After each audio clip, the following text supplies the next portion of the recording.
Oh my God, they can hear us, but they cannot see us. They shall see us momentarily. 3, 2, 1, and we're live. Welcome, everybody. We have an awesome SavageUniverse stream tonight. First up on the chopping block is an old friend, best friend, does amazing things for Savage Worlds promotion and entertainment out there. Dom Gadzook Zook, the executive producer of Saving Throw. Hello. How's it going? Sir. It's great to be here. So our usual first question for folks is give us a little background on yourself. Tell us, how did you get into gaming, RPGing, and how did you find Savage Worlds? Oh my goodness. I've been gaming for close to 40 years now. Started with the red box D&D and quickly moved into second edition. And I've been playing ever since. And I was introduced to Savage Worlds at Gen Con. I believe Ed Wetterman actually ran a ETU game that I played in. And I had always wanted to play it, and I had a bunch of fun. And then shortly after that, Jordan Caves Kellerman asked me to be in their Savage Worlds game on Saving Throw, and I was like, sure. having only been behind the scenes on the channel for the most part. So I've been stuck with it ever since. That is a baptism by fire. Yeah, no kidding. Yeah, absolutely. Yeah. And the first time I gamed or the first time I ran a hey, it's Jim. It's me. Hello. How are you? I will say the first time I ran Savage Worlds was for Shane and a bunch of Savage Worlds like Illuminati. So I still have like PTSD from running Savage Worlds for Shane. Listen, he's not an easy guy to run for. He kind of wrote the system. Yeah. And wow. I mean, he was great. They were all awesome. It was great fun. But yeah, it was great. Hey, Christian, how's it going? Yeah.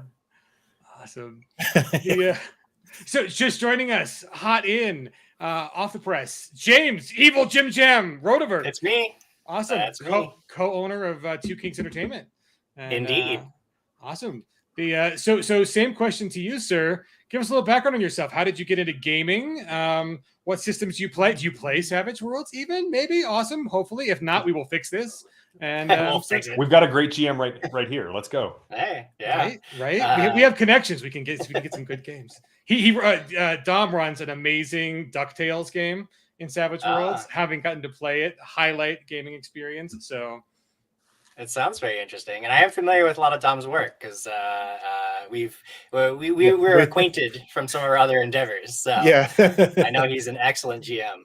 Yes, but I'm James Rodehaver. I am a producer at Two Kings Entertainment, and I started gaming when I was very young because my dad was a big Dungeons and Dragons nerd. Right, he grew up with it, and so since I was a wee lad watching my dad get to run all of these amazing, incredible adventures for all of his friends, I fell in love with it, and I wanted to do it, and so he started running games for me and my friends, and that's how it all started. I started with Dungeons and Dragons. I branched out, and now I play some other games. Now I play mostly actually Pathfinder is sort of the big one that I've been playing because at Two Kings Entertainment, we ran an actual play network called Dragons and Things Network, and we did a lot of work with Paizo directly. So we were running a lot of Pathfinder, but as I'm sure Dom knows, the illustrious Megan Caves was running a lot of Savage Worlds on our network for a while. So yeah, I'm familiar with the game. I haven't actually played a ton of Savage Worlds, but I do really like the system because as much as obviously I'm a fan of Pathfinder, which is a very crunchy system, I find that a lot of the sort of rules light systems are such a breath of fresh air sometimes to step into and get to just, you don't have to worry about your 5-foot squares and who you're threatening and your plus 45 bonus. You're just rolling some dice, looking at them and going yes or no. Like it's simple. It's clean. It's beautiful. So I do appreciate the system very deeply, even though I don't have a ton of experience with the system. Well, now that you're on stream, you're part of the family, and so you're hooked, and we will get you playing. We also stole some of your talent, Michelle Wynn Bradley. She was on our Savage Pathfinder virtual play, and so maybe going on that, you can slowly tiptoe into Savage Worlds through Savage Pathfinder. Yeah, for sure. So awesome, guys. So so we got a bunch of folks on stream already. Let's why don't you guys both pitch what the current big projects are for both of you? So we'll go back around in reverse. James, you got a Kickstarter going on right now, and that is correct. I mean, since you're in production and you produce a video, let's go and show you. We'll show the video, at least a minute or two of it, and so get an idea of all the handsome, attractive, and gaming-enabled people who are awesome. There's some friendly faces on here. So we got 6 days to go. We're almost at the goal. So if guys out there, if you're considering, please help back. Very close. News. But we'll give you a little video to spark off the conversation and get some questions going. So toss your questions in for James while we watch the first minute of the video.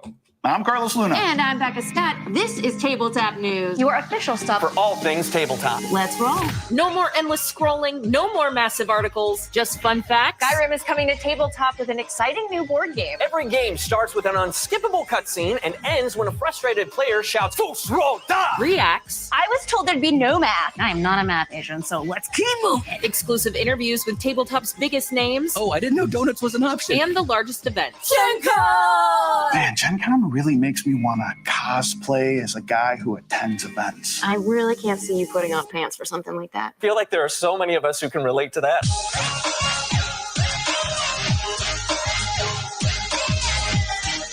See you next time on Tabletop News, Your official stop. Your official stop. Your official stop for all things tabletop. Can you tell your mom to turn on the AC? Mom! Hey, how's it going? So awesome! That little wet your whistle look from your Kickstarter. So James, tell us what's the vision for Tabletop News, and what are your plans? What's the good word on why people should back your campaign, and then tune in when you guys get it up and running? Yeah, well, we tried to keep it very simple. Tabletop News, it's right in the name. We want to be a centralized short-form news source for the tabletop industry. That means tabletop role-playing games. That also means board games and card games. Basically, any kind of social gaming that you might do with your friends on the tabletop. Like that's our aim, So we want to cover the whole industry. We want to be. The aim is always for a 12 to 13 minute episode that gives you a rundown of just anything that's going on. That can be, interviews with publishers. That can be new products that are coming out. That can be big business shakeups. I'm sure everybody at this point is sick to death of like the OGL fiasco, but that's something that you could learn about if we had, Tabletop News throwing stuff out there. Now, when we're covering all that stuff, our aim is not to compete with all the people who are doing the longer form deep dives on a lot of those particular issues. It's really to be sort of a beacon for like, hey, here's what's happening. Here are some other creators even who are talking about these things in super detail if you want to know more about it. And go forth and discover new games, discover new facets of the industry, talk with publishers and producers and content creators, and just, discover more about tabletop news. There are other industries that have centralized news sources that are doing very similar things. And we figured, why not tabletop games, I think the easiest sort of analogy would be like almost like a sports center where it's just like, we're going to talk about all the different things and, but it's going to be quick. It's going to be fast. And it's meant to be something that while you're scrolling through Twitter or TikTok or whatever, you can see a segment or a video and be like, oh, that was cool. I'm glad that was there. Now I know more about this thing. Yeah, I think one observation for all of us nerds was kind of the surprise on the OGL that it crossed over into mainstream news. Yeah. And there's usually trouble when you're deep in a hobby. It's kind of the same thing where like when your relatives know you're in a hobby and they try to buy you stuff for it. And it's like, oh, guys, you bought me the kindergarten stuff, and I'm already in the calculus stuff. I am so deep, you would not even recognize it. Yeah, it's similar for mainstream media, right? They don't have people who really know the industry and know the content, so their coverage is like cursory at best. So I'm super excited to actually see folks who are like, yes, these people write the games, play the games. They're doing live streams already. They're doing actual plays. So I mean, everybody involved in the project, we all play the games. We were involved in the project because we like the games. We want to discover more about them, and we want to share that with other people. Like, you know, we all know what we're talking about. We know games. We play them. We love them. That's the point, you know.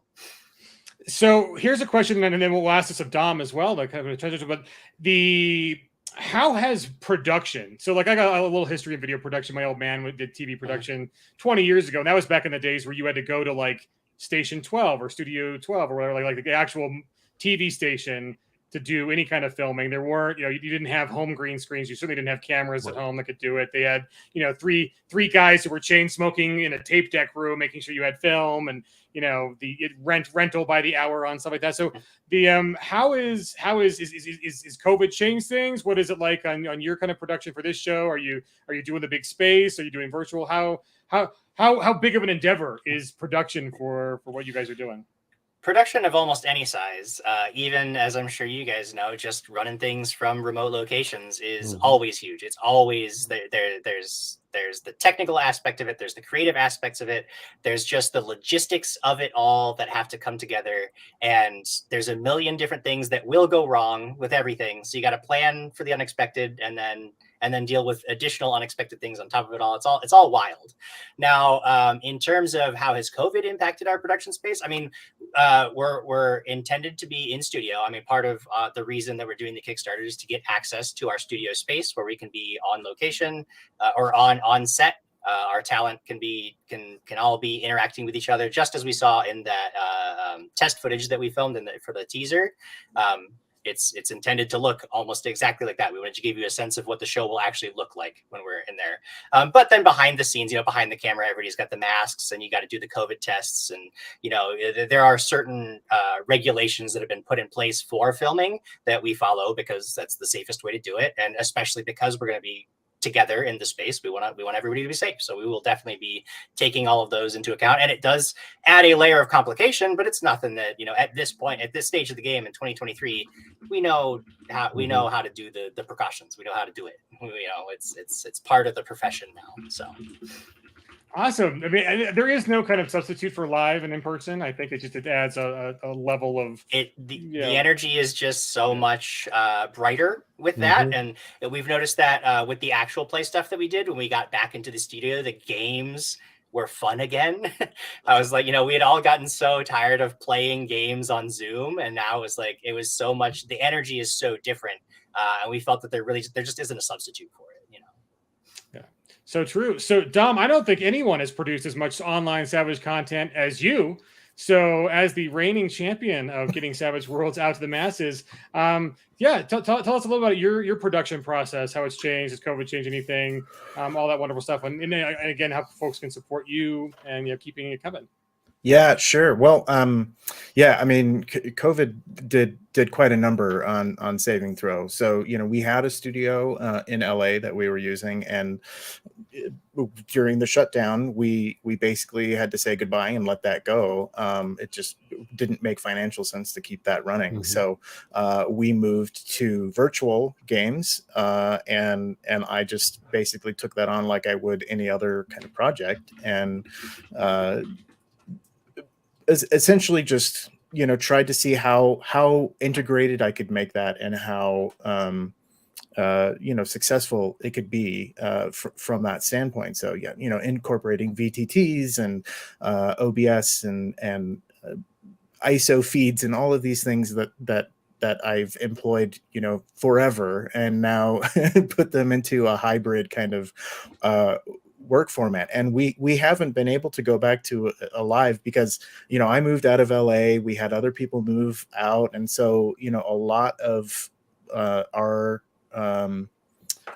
players and stuff just sort of became a diaspora everywhere.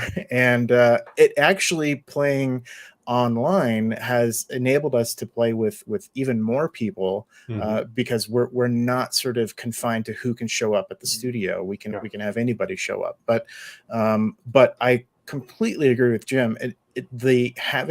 Being able to play in person when I have my home game, it's such a different experience than it is when you're playing remotely. There is just an energy change for that. So that's been a big kind of hurdle to kind of, you really have to think differently when you're playing remotely versus playing in person, because it's just a big energy shift. So there's a much bigger kind of haul to keep things going in that sense. But yeah.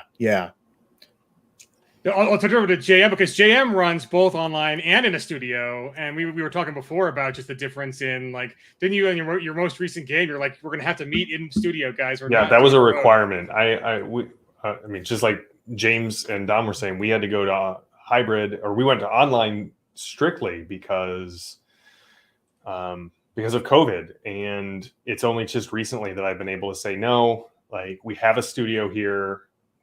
I converted the garage into the studio, and there's no point in trying to run hybrid games or remote games, because even when you do remote, I think I'm hyper aware of not wanting to interrupt anyone when I'm on a Zoom call, because audio just gets muddled in a way that, when you're just hanging out with friends, it doesn't, and it makes it hard for audience or participants to actually hear and keep focused on what's going on. So it's been great to have a game back in the studio with just people sitting around, not having to wear earbuds or headphones, and just engage. It's been awesome. Yeah, and as of late, Saving Throw's been doing a great series on Savage Pathfinder. So if you go to savingthrow.com, and you can zoom down right over their blog right here, there's a most recent episode, and you can go watch that. It is great content. You'll also, on SavageUniverse, most of our stream right now is pulling from Dom's channel, right? Yeah. So yeah, Eitan does a great job. Final bit of errata that, combined with the other episodes, should give you or any new player the basis you need to get started. That's the best part. So if you watch these videos, like getting started with, in fact, we'll make JimJam watch them. We're going to lock you in a basement, JimJam. You can watch Dom's videos, and then we'll be ready to play them for you. The nice thing is it's only like a total an hour long for all of those episodes. So you should be able to get through it. You won't be locked in there very long. That's right. The in 5 minutes has been a great thing to be able to just point people to, and say, hey, we're going to do this. Just watch this video. Here's how chases work. Well, I noticed, we've done how-tos a lot. I mean, we got our start doing how-tos. The very first Saving Throw videos were how to play Pathfinder First Edition, before we even thought that there would be a Second Edition, before Fifth Edition even existed. For D&D, we were teaching Pathfinder, and so this was kind of a return to our roots in terms of the content that we were kind of creating, and I found that there's a lot of Savage Worlds how-tos out there, but a lot of them are kind of sort of just reading from the rule book and kind of doing everything by rote. There's not a real kind of like interaction and visual element to them. And so I think that there was certainly a gap there that could be filled. So that's kind of where that came on, and we're going to do a lot of different systems, not just Savage Worlds, but we're going to cover a lot of different things. And the next one that we're looking at is the new Blade Runner RPG. Savage Worlds, there's so much to cover, so many fun elements and settings and rules that we didn't even get to in that how-to series. So I'm very much looking forward to being able to do more. And if you want to support, we don't have a Kickstarter, but we do have a Ko-fi, kofi.com/Saving Throw show. That's where you can go and support us. Awesome. Now, you just started your Savage Pathfinder stream, correct? We did. So we did a one-shot showcasing basically the rules, and I'm editing it right now, and we'll port that over. So it was about a 4-hour game, so about a usual sort of home game session, and we incorporated quick encounters and dramatic tasks and combat, of course, and the usual role play, and I'm editing those to be kind of a pop-up video version with just sort of rules and tips and tricks and stuff that we employed as we did that, and it's also kind of flowing into a how to use Foundry with Savage Worlds too. So yeah, there's a bit to it, but yeah, those are being edited now and will go up on our YouTube as well as sort of shortened kind of hour-long episodes, so that they're kind of bite-sized.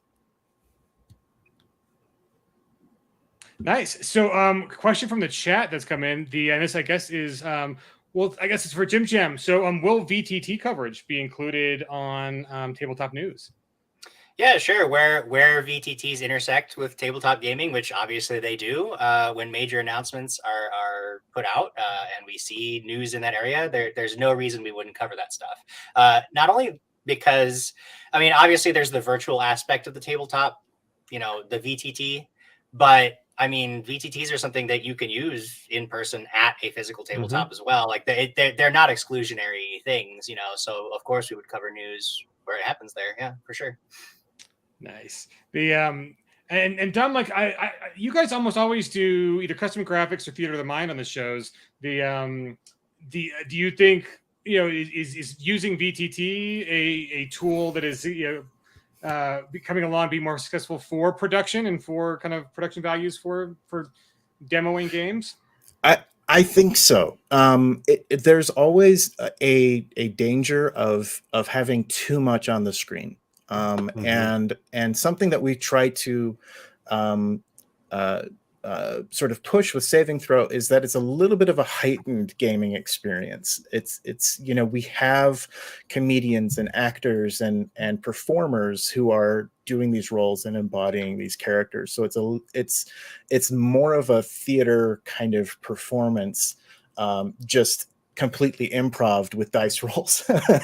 So there's a bit of a difference there. So but using the VTT, honestly, being able to do it remotely has kind of helped the accessibility of things, because we can incorporate captions, we can incorporate the VTT element so that you can see what's being rolled, you can see where people are moving, you can see characters.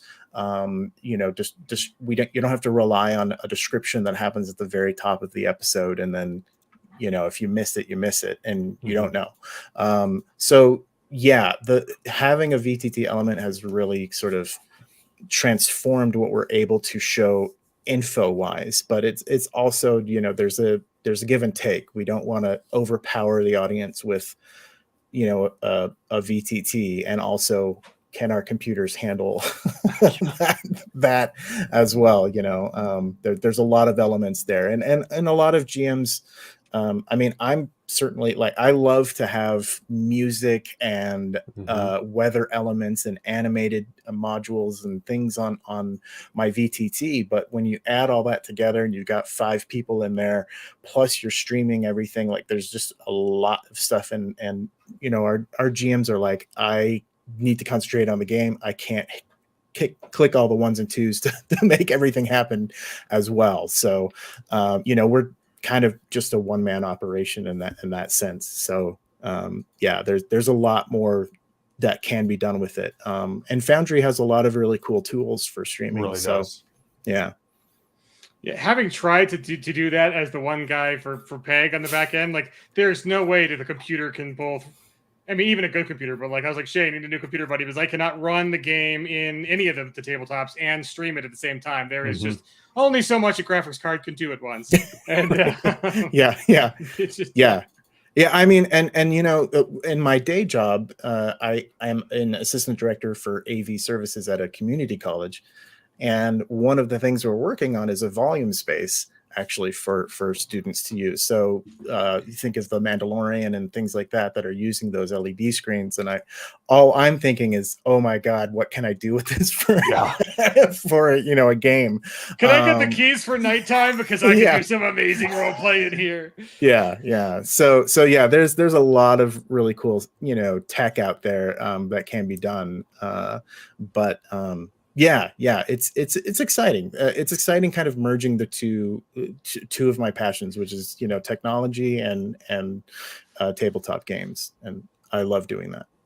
That is awesome. So where do your streams live? So if people want to see your content, is it YouTube? Is it Twitch? Is there anything private, like any kind of Patreon? what channels are you storing and broadcasting on right now? Everything. So when we do stream, we stream on Twitch, and but most of everything, all of our how-to videos and stuff are all premiering on YouTube. So all of our content is completely free to watch. You don't need to subscribe. You don't need to do anything, but we certainly appreciate it if you can. Awesome. So same question for you, James. When Tabletop News gets up and running, where is it going to be? A website? Is it going to be on Twitch, YouTube? Where can people find that content?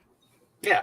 So right now, if you want to sort of follow us and learn more, we're at Watch Tabletop across all the social medias. So we're on Twitter, we're on TikTok, we're on YouTube, and anywhere you're looking for us, search at Watch Tabletop. You probably find Tabletop News going on there. In terms of how we're going to distribute episodes, we're going to have our full length, I was mentioning earlier, like 12 to 13 minute episodes. Those are going to live on YouTube. And then what we're going to do is cut all of our segments into individual clips. Those get dispersed all of our other social media platforms. So Twitter and TikTok right now are going to be the major targets for those. And the idea there is just you'll see segments as you're scrolling through your feed. Our big push is so that you don't have to go search out Tabletop News. If you're following Tabletop News, if you want Tabletop News, you will find it in the course of your regular everyday stuff. So you don't have to go seek it out. So that's the idea. Awesome. Well, so we have some questions in the chat. So Jim, any plan for Tabletop News to regularly attend major cons? I know in the trailer we saw that you're going to cover conventions, but are you going to have people in the aisles, so to speak? Well, a lot of that is going to depend on how the funding goes. Right now, with our initial 10 episode sort of runway that we're building with the Kickstarter, that particular budget doesn't account for being able to go to travel out and do on-site coverage for a lot of those events. However, if one of the things that we're doing both within the Kickstarter and beyond the Kickstarter will be seeking sponsorship. If we can get sponsorship to go to some of these events, absolutely, that is an opportunity we will seize on the moment it becomes feasible with our production schedule and budget to do. Because frankly, going to conventions is awesome. So of course we want to do that. It is too. Oh, go ahead, Chris. Sorry. No, it's awesome and expensive. So. Yes. Well, and very expensive, especially if you want to take a production crew and do it. Yes. So Jody asked, what are you guys watching these days? Do you have time to watch other people's streams? If so, what's kind of catching your interest at this point? I watch whatever Jim's doing. I mean, to be perfectly honest, yeah, I watch what I watch very little. I watch maybe 10 minutes, 15 minutes. I'm sure Jim completely understands that, when you're producing content, and you've got a job, full-time job and stuff like that, it's almost impossible to find the time to also enjoy that content. So yeah, it's I haven't been keeping up with all of my stream, but when I have my friends go live and stuff, I'll usually tune in for about 10 or 15 minutes and say hi and check out what they're doing, and if nothing else than to look at what the tech is. And I want to add, you see a budget. This is a question that often gets asked about something like Watch Tabletop or Saving Throw Show, and people I don't think realize the cost of putting on productions like that. And we talk and joke about being like one-man operations, but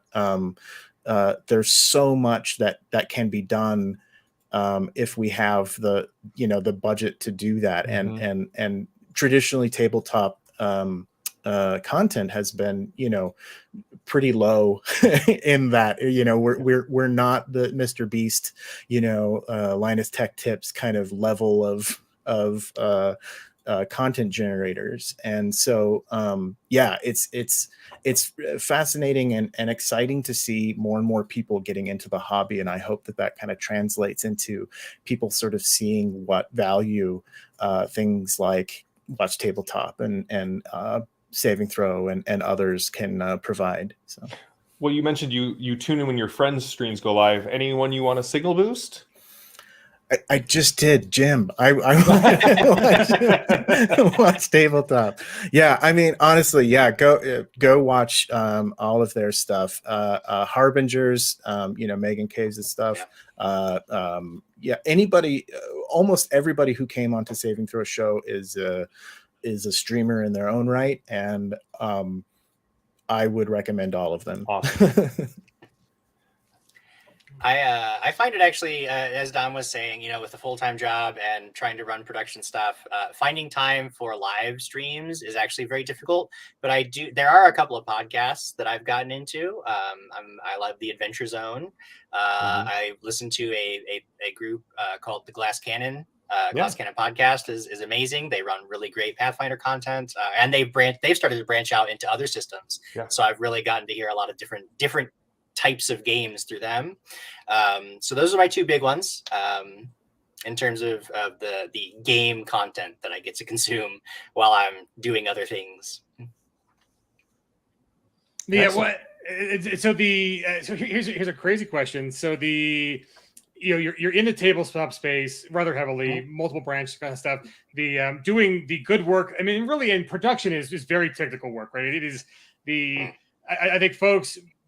The tabletop industry, as a whole, I think is still very young, and I think we demonstrate that we're young versus some other industries that kind of they price fix and set expectations for customers, and I think things like that. I mean, it sounds evil, but there's one thing that's been producing the books is people. I think in the 40 plus years of the industry being kind of an industry versus a hobby, and it became an industry relatively quick, but.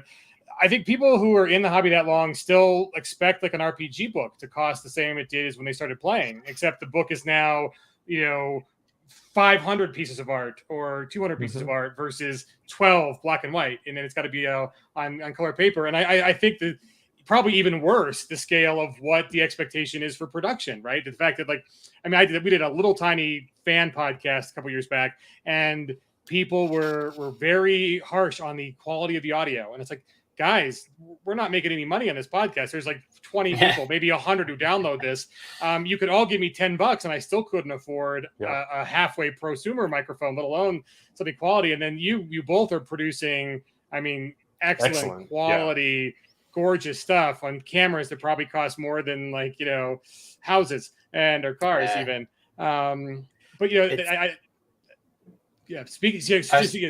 Sorry. Yeah, well, along that lines, it's really interesting to be to see both sides of it really kind of clearly, because we put up the Kickstarter, right? And our initial goal, just to fund the show, is $150,000. Now, for me, you say the words $150,000, and I say that's so much money. That is how can we possibly ask people for that much money? That's just so much. If you gave me $150,000, that's a ton of money. Then on the back end of that, we're doing the budget for the show and these 10 episodes. And we're like, we're barely gonna get through the show if we get this, it's just like that money goes so quickly in production. And I think what a lot of people discount is like how many is a lot of what we spend the money on, rightly so, is the time and effort that all of the people, both in front of the camera and behind the camera, put into this. And I'm not talking about like me and the other producers. I'm talking about our hosts. I'm talking about our sound engineers and our camera operators and all these people. And it's like, on one hand, I think that especially in this industry, we see a lot of the sentiment that we should pay people living wages. They should have enough. Like people shouldn't be working in this very valuable industry and starving. And then you go back to things like we were talking about, like book prices. And it's like, okay, if you want people to have a living wage, that means you have to pay them an amount of money, which means that their products have to cost more. The budgets have to be bigger. Because that's just what it costs. And a lot of times there are always ways around it. As an independent production company, and as I'm sure everybody here can empathize with a ton. We're very good at doing things with the bare minimum budget and having workarounds and being clever and still putting out amazing content that's really great. But there is still a cost to doing that, which is, you've got these, you guys, the one-man operation has been brought up a couple of times. If that means that there's one person who's ripping their hair out every day, trying to make this happen, you know. And it's a lot. It's a lot, Yeah. you know.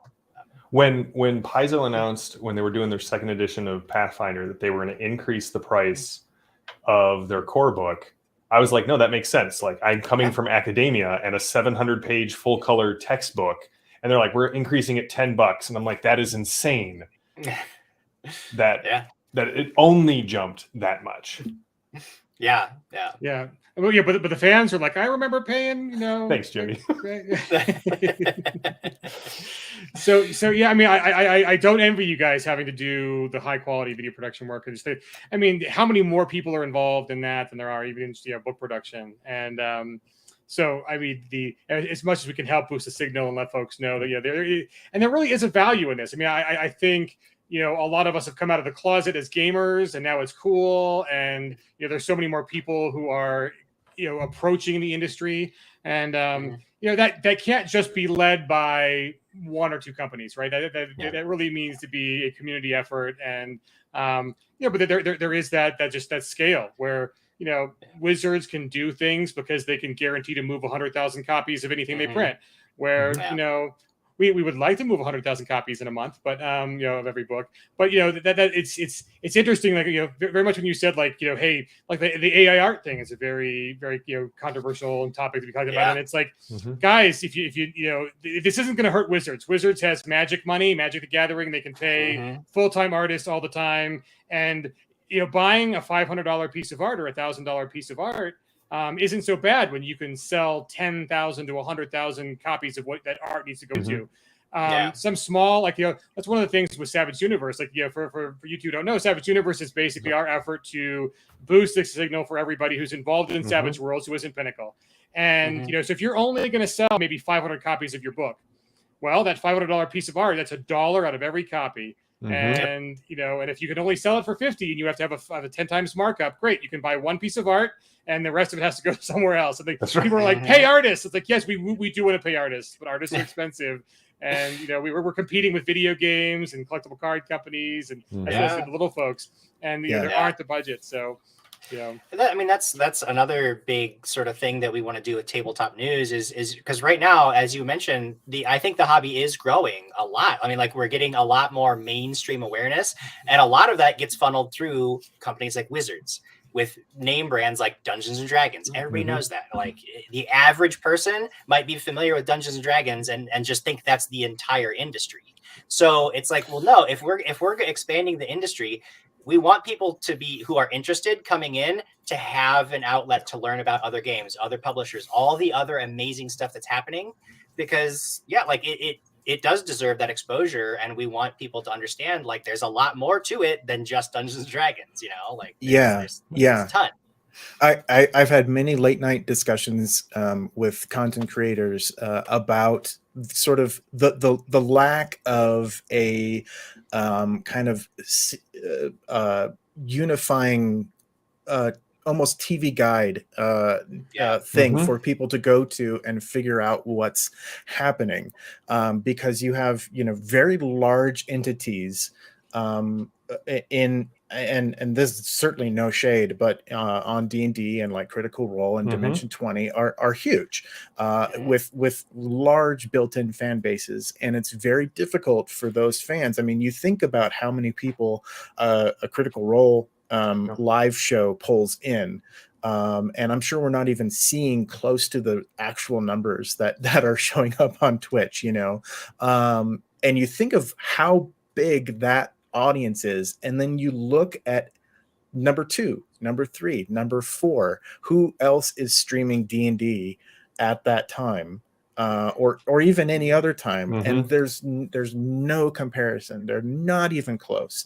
D&D has done a fantastic job of sort of dominating the industry in a way that D&D is synonymous with RPGs, and it's taken a lot to kind of, you know, we need something like the Watch Tabletop, you know, we need Tabletop News so that, you know, people do see that there are other things out there. And I think that there's a really healthy sort of cottage RPG industry of great games, thirsty sword lesbians, and I just look at my my bookshelf and I just see a ton of different games that no one's playing, or very few people play, that don't have, they're indie games. Just someone wrote them and put it out there for $1, and that's what's happening. But they're amazing games. And one of the things that we've always wanted to do with Saving Throw is really promote RPGs, because there's one for everybody out there. I mean, we've played probably, I think at last count, we've played over 80 different RPG systems on our channel. So there's a lot out there, but yeah, it needs.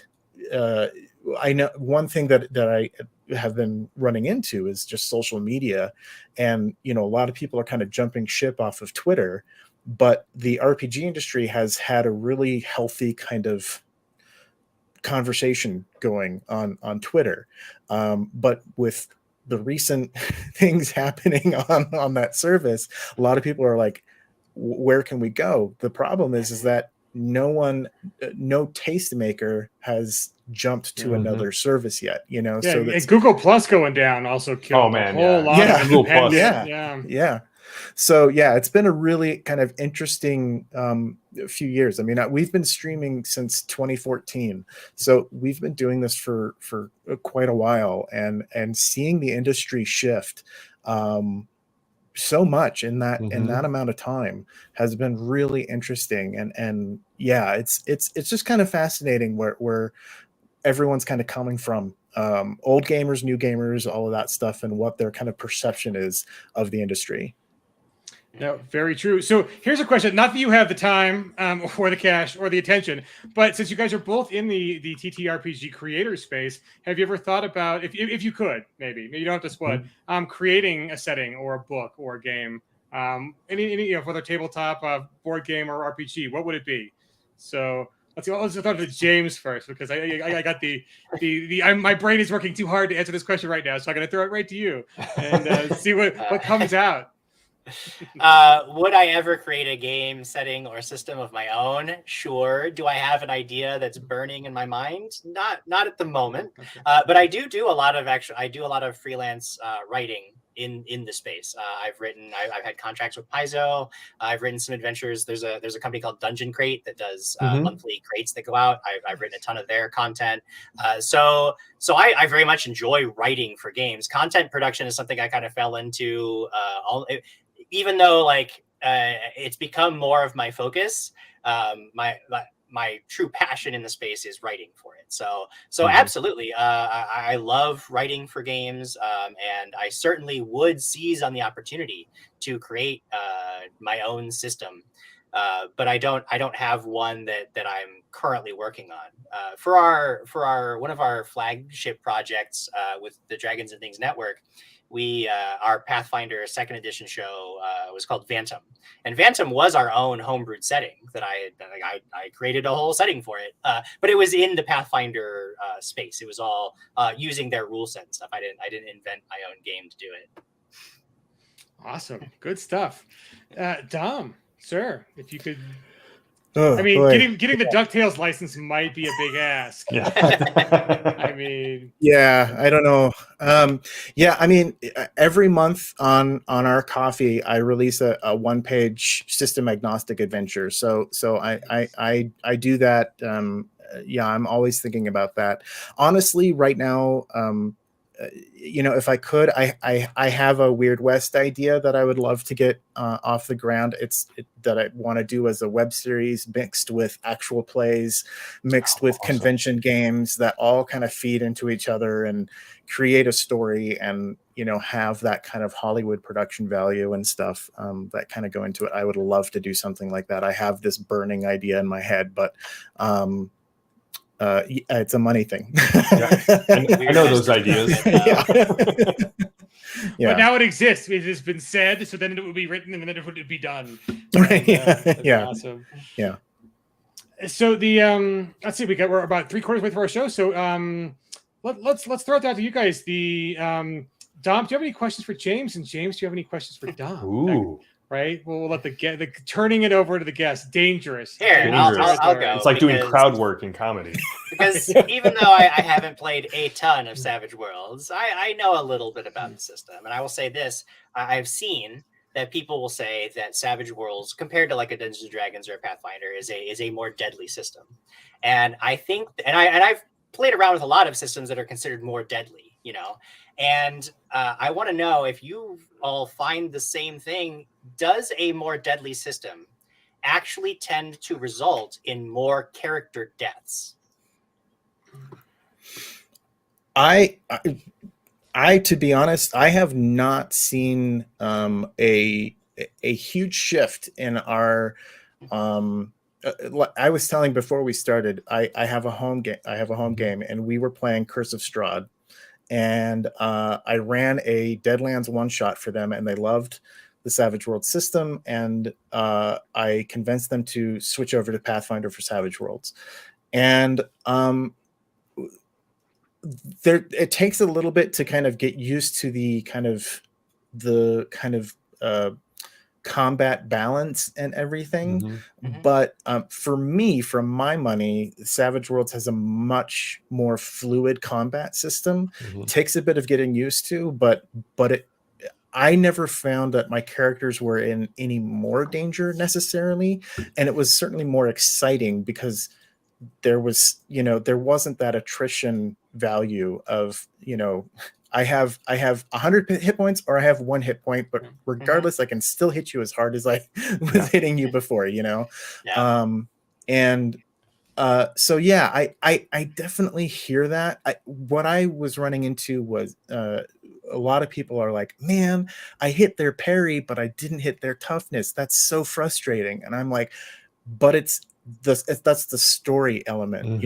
That's how tough your wild cards are, is that you can get hit and you can hit a lot. That's why you see in movies, you see these, in John Wick, he gets scratched and everything, but he's still up, he's still working, he's still running around, he's still doing things, but he's messed up, but he's not out of commission. And that's what kind of Savage Worlds combat is. And someone kind of explained that to me, and I was just like, yes, that's 100% it. So yeah, I don't know. I don't think it's necessarily, you could certainly easily make it more dangerous and more deadly. But for my enjoyment, I like the RP nature of it much more. So yeah. So for me, I found that for the players, it always feels more deadly than I think mechanically it actually is, because they only ever have 3 wounds. And when they take a wound, they have an immediate mechanical impact. Do I spend one of my resources to try and not get that wound? Or do I have a penalty for the rest of the fight? But spinning off what Dom said, I love it when a player gets a really good hit and fails to hit the toughness, because almost immediately their reaction is, can we talk our way out of this? If I can't, if I've just hit him that hard and nothing has happened, maybe we need to do something else. And it encourages other ideas and other avenues to kind of go out from there. Yeah, I don't think it actually results in more character death, permanent death, but you interact with the death mechanics more often than you do in hit point down games. And second, because you're not lowering hit points slowly when you're higher level, it's more random. It's like when the dice choose to explode against you. So because it's more surprising and because you're interacting with it more, good players keep bennies to not die. So I think that's why there aren't as many TPKs, because yes, you're going to get the chance where in either system where the monster gets the breath weapon against you and just does 500 damage, whatever. But I think you interact with death more in Savage Worlds. It's just you're in that mechanic of the save and should I spend the Benny? Do I have the bennies? Does someone have a Benny to give me, please? And then because it's more random, it feels like it's but in D&D, when you're near death, you kind of know. I mean, right? Like unless it's one of the I haven't they're immune to my attack, and I just walked up to the dragon and bopped it on the nose. Oops. And then so I think that's kind of where that feeling comes from. See, I really like. I really appreciate systems that are more deadly mechanically. And it's not because I actually want to be mean to characters or hurt them and kill them. It's because I like what you were talking about, JM, which is the idea that like players, when they know that there's serious risk in a combat, they'll seek out more creative solutions. Yeah. And so they actually start engaging with those non-combat options more readily because they're afraid they might die if they get in a fight, which, well, yeah, that makes sense. That it makes the story more real. So I really appreciate a more deadly system. Yeah. Nice. And so then the return question, Dom, do you got something from JimJam? It's back to me. My question is Pathfinder 2nd edition. So I have that like rule book they sent out for 2nd edition that was just sort of to test the waters to see what people thought of it, but I have not played 2nd edition. So what sort of big changes from 1st edition happened to 2nd edition, and do you like those changes? Yeah, so overall I think that there were 2 major things that really differentiate Pathfinder 1E from 2E and from Dungeons and Dragons. One is the feats based character building. Everything is based on feats. Every level you're getting more feats, and they might be tied to your ancestry, they might be tied to your background, they might be tied to your class, or they might be just general feats that anybody has access to. But that's how you're building your fighter different from somebody else's fighter. And also, because the prerequisites for a lot of generic feats are very low, it means that your fighter you can dip into other styles of play without sacrificing what makes your core character run. You can be a fighter who is very diplomatic or who relies very much on sort of intimidation rather than just raw damage. You can dabble in magic more easily by taking the archetype feats and basically merging other classes into yours. Like it adds a lot of flavor and a lot of variability to the different combinations you can build, even within a same class. You could build 100 different fighters, and not one of them needs to look even remotely the same. And of course, there are people who are going to go through and they're going to say, well, here's the optimum path that you should pick. But you don't need to do that, because the game really, you don't have to hyper tune your character to be effective. You really don't. The second thing that they did that really stands out, and I think was the stroke of genius, is the 3-action economy. Yeah. We don't have to worry about your swift actions and your free action and your move action, and how some things are movement that are move actions and some things are not movement that are move actions. And if you have no idea, if you're just getting into TTRPGs and somebody says, take a move action to pull out your potion, and they're going to be like, but I'm not going anywhere. I don't get it. It doesn't make any sense. It's like, okay, yeah. So do away with all of that and just say there are actions. 3 of them. You do 3 things in a turn. Some activities might cost more than 1 action, like casting a spell, but in general, you do 3 things a turn. If you want to attack 3 times in your turn from level 1, go ahead. Nobody's going to, you're not prevented from doing that by some arbitrary mechanic that just says, well, you don't get a second attack until you're 6th level. So I thought that the 3-action economy and the feat building mechanic, those 2 absolutely brilliant decisions that make the game, that they improved the game of Pathfinder for sure, 100% in my mind. No, and then sorry. I was going to say my table refers to it as feat Legos. Yeah, like taking all of the feat Legos out and seeing what they can build. They also love the fact that it's so much easier for them to wrap their head around how spells have verbal, somatic, and material components. Each one of those costs an action to cast a spell. So if it's got 3 components, it takes 3 actions to cast the spell. It just, and then they go into describing it. Well, if I have to take my 3 actions, here's what I'm chanting, and here's what I'm doing, and here's what I'm pulling out to make the spell. And it adds to the role playing of the spell, which I think is just fantastic. And the fact that you can change the effect of the spell based on how many actions you choose to use, that is one of my favorite spell casting mechanics. Any spell that allows you to choose how many actions you're going to spend, love it. Absolutely, absolutely top notch. Brilliant design, yeah. Well, I mean, so I think you'll love Savage Pathfinder for that reason. Is the I mean, and I love seeing Paizo go there, because these are kind of things I like seeing in games. Savage Worlds doesn't really do classes. But we figured out, hey, people do kind of like niche protection. So let's try to figure out a way to model that a little bit in Savage Pathfinder that we don't model in core. So we took from them. We took from like the Pathfinder D&D, 3.5. But we also do, in not going full into sequestering a lot of abilities into, class archetypes, you can do the very much build your own Lego stuff with other edges and other hindrances and and quirks in Savage World. So that's really fun too. And then of course Clint mentioned 3 actions is great. So Savage World, same thing, up to 3, you get penalties. It's just, good designers like Clint and Shane and then Jason Bullman. They all figured it out. 3 is the magic number. It is. Right? And encrypt right? No. 4, sir, you have gone too far. That is a line in the sand. Yeah. And no, Dom. Yeah. In the new world, we cannot do 5. I am sorry. That is too far. Too far. If you go beyond 3, 4 is out of the question. Yeah, 5 is too far. Yes, as Clint says, 5 is right out. That's right, just right out. 3 is the number thou shalt count. Not 1, not 2, but 3. Yeah. Oh God, I love Monty Python. That's the thing. I mean, that's one thing I do miss about streaming games is there aren't enough Monty Python references. They just feel better when you're at home and with face to face and no one's recording it. But when there's, even if you're not broadcasting, just being inappropropriate with too many Monty Python references. Yeah. Well, we are. I take bennies away from Monty Python.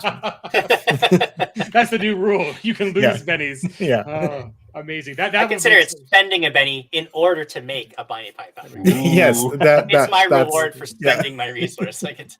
Now I want to just create, Monty Python in Savage Worlds and have the holy hand grenade be the inspiration, token. Oh my God! So, folks, thanks for joining us. We have loved to see all the amazing things that these two talented folks are out there in the world doing. So again, throw money at these people. We really want you guys to go out there and buy Dom many coffees. It's ko.fi/saving throw. And then the Kickstarter. There is an active Kickstarter. There is less than a week left. So get on it. Back pledge. Here we go. There we go. Oh, Jody wants to know who's got the phone. I think all of us are guilty of the phone on vibrate. So you can blame me. My phone's across the room. All right, I'm not doing nothing. Right? No one's running a Kickstarter right now. Jody knows how. You get no sleep running a Kickstarter, so we are not going to keep you more than the hour, Mr. Rodehaver, because it is hard work. Let alone producing what you're producing. The 24-hour news cycle of feeding your backers and trying to get more, and it is hard work. But the one more question I want to throw out there for someone in the audience, I think they were awesome.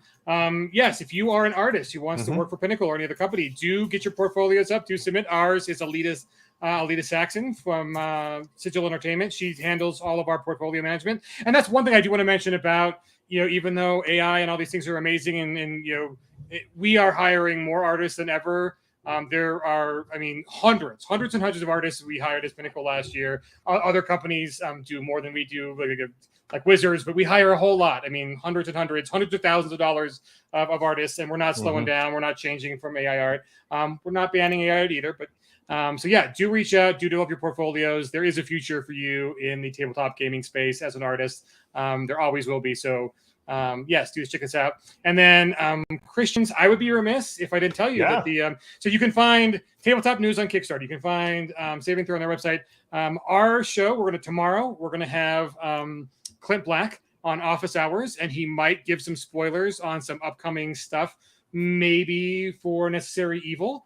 And then for folks who let's see, let me throw up this link in the chat because I just put this up and you guys are crazy. You've already surpassed our goal. He didn't even tell you it existed yet.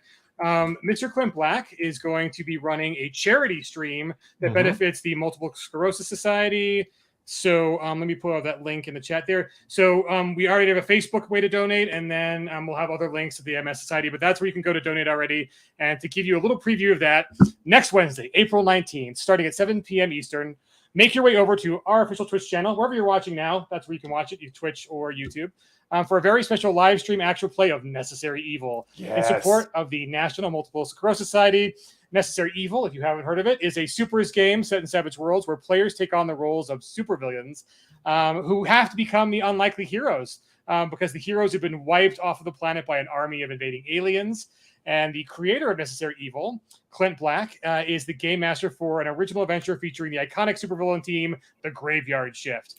So join our illustrious players, Adam Kahn, Diana Restrepo, names you will recognize from both of these. Right? We know these people. Yeah. That's we steal your talent. You guys find the talent, then we steal it. It's great.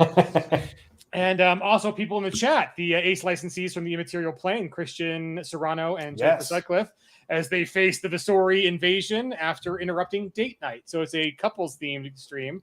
And all donations go to the National MS Society to provide much-needed bennies to the players or the Game Master and some fun additional in-game effects. So next Wednesday on this channel right here, twitch.tv/PegInc, we will prove that evil can be good. So guys, go out there. Yeah, I mean, we literally threw it up and like already like 240 people donated $240. And thank you so much. We really appreciate all of you. That's awesome. So throw some money at Dom, throw some money at JimJam, and then save a little for next week to help out for the MS Society. So without much more ado, cheers, folks. Thank you for joining us, and go play some Savage Worlds. Good night, everybody. Bye.